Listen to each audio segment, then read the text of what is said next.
Welcome back to Let's Play Sunderland in Football Manager 2019, and as we come in here you can see action. It's all the goals since last episode, and I played a lot of games.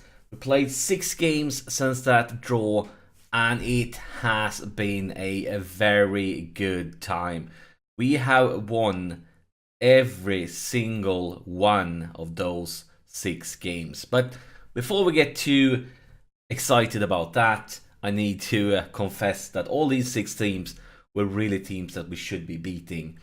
But yeah, while we enjoy all these goals that have been happening since last episode, I just want to see a few things. And first off, I want to thank you guys for the massive support for the start of this series.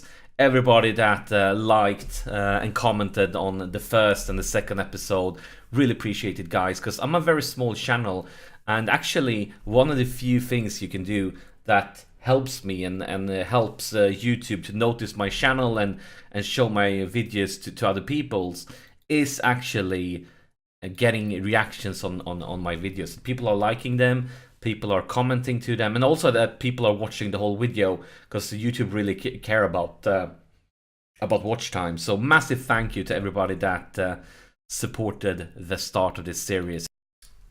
So all that goals brings us to this league table, and things is finally starting to look a little bit better for me. And unfortunately, I'm sorry about that. The text here for the top teams is a little bit hard to read. It's a bug with the current skin I'm using.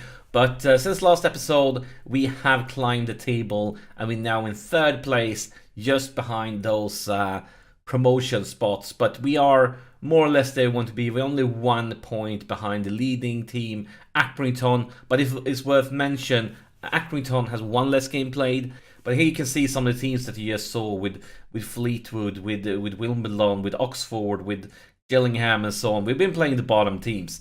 Now, for the first time in a long time, we are playing one of the top teams. Not really the top, but higher up placed teams, and that is Burton, just outside playoff positions. Going to be very, very motivated, and of course they have the at-home advantage. So I think enough talking. It's time for some football. And here you can see the lineups. We're actually in kind of an interesting situation, because as I mentioned before, when you start a new save with Sunderland, you start with a lot of players out with long-term injuries, players that are out for like many months. And I think Sunderland, like in real life, try to correct for this, to loan in and sign new players to replace the injured ones. Because right now, more and more of the injured players is starting to come back, and I'm starting to find myself with like an overflow of players for some positions.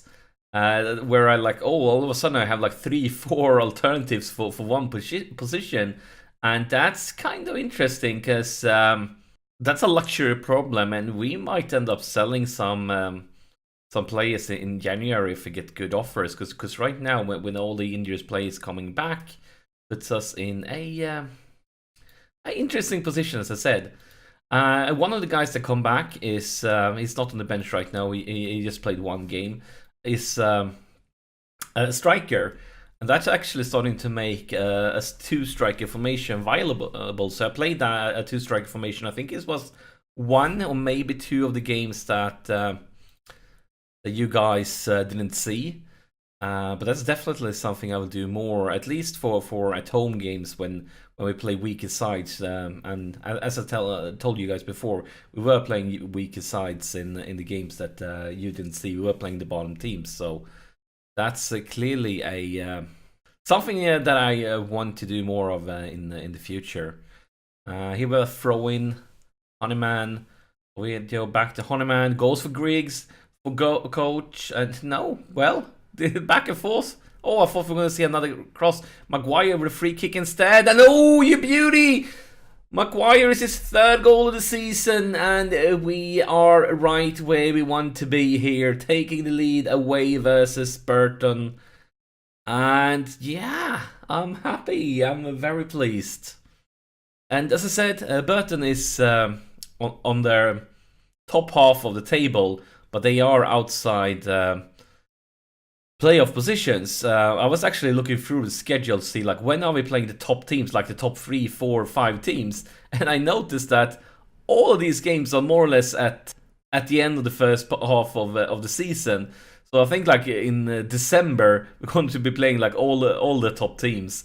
So we had an easy run right now, and then we're going to have an insane mad run later on. But of course, I say that Burton breaks through, but looks like we are safe for now. Look, the statistics, we are dominating things, but a 1-0 lead is very fragile in Football Managers. It can clearly change with the blink of an eye here. Looks like we're going to see the half-time whistle. And clearly, we need to step it up in the second half. We can't be pleased.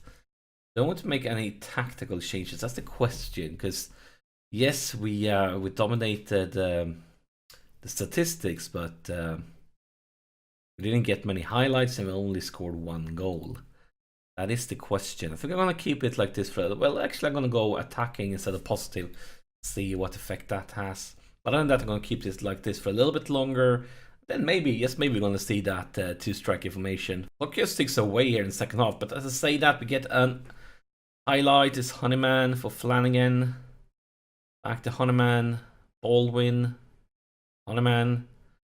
Just passing it around with a very optimistic cross that goes nowhere. But we have won it back. Gauche for Flanagan. Flanagan into the box. And it bounces out to nobody. The highlight. No, was that the highlight? Really? Didn't feel like it was that dangerous, but I think I smell a 2-striker one now. I think we're gonna go for the 2 strikers. So let's see who do we remove. Honeyman is actually the one that's most tired. He haven't been playing great, and he has picked up a yellow card. So I think we have a winner. Let's bring in a Gallagher here. Go 2 strikers. Other than them, who's having a bad day at work? Grigg, yes, but we need him now for 2 strikers. Let's just see who's tired then. Flanagan is just making a comeback from a long. He's been out for like a few months. That's why you see his fitness levels. So maybe we should actually make an early sub. I think we should go for an early sub, since he just come back from such a long injury. Been out for months. Maguire with a free kick into the box is Baldwin, and it's just over the top bar. Long goal kick, far into our side of the pitch. It's cleared, but it's cleared just to Burton players. Frazier, come on lads. I'm not sure if that was dangerous or not. It was a really good cross, but I felt like everything went in slow motion, so... The highlight is not over. Burton will get another try perhaps, or maybe we can turn it around. Cattermore, Baldwin, Love. Gooch. The optimistic pass for Gallagher, but he makes it through, and it's for Grigg. You should have scored there. You really should have scored there. I mean, a 1-0 lead is so fragile. We need to take advantage of the chances when we get one. Because you never know when we might. And oh, that was an... Oh, you know, what is this? It's like a pinball. It just bounces back and forth, back and forth. There was so many great chances. And then it goes out to nothing. I think it's time for the last sub then. Who will it be? Do we have a winner? Oh, one thing I didn't mention. Ledley, our midfielder, he one of those games you saw, picked up a red card, a straight up red card. And he is suspended for 3 games. I think this is his first or his second. It must be. I think it's his second.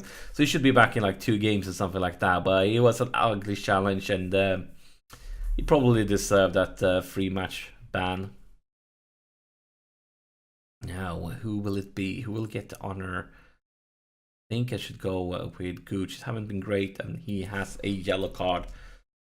Because I mean, that red card in that game, it scared me because it's always more difficult if you have to try to do things with only 10 players on the pitch. We're going to say 4 minutes of extra time, but the clock just ticks away. And as I say that, we see what could be one last highlight.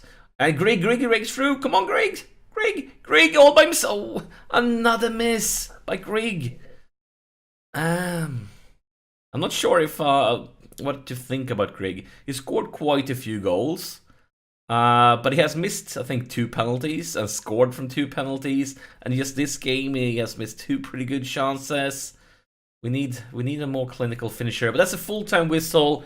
And even though I feel like we should have been able to secure this win earlier, make a bigger one. I mean, 25 shots. It's still a very important away game and a very important away win. And right now, we're just 1 point behind Accrington, but of course with 1 more game played, and we have some guys breathing down on the neck. So, you know what the good news is? This is actually the first episode of this series when we have a win in an episode, so I'm a little bit extra excited. And I think, can we get some likes for that one? But as always, guys, thank you so much for sharing your time with me. And I'll see you in the next episode.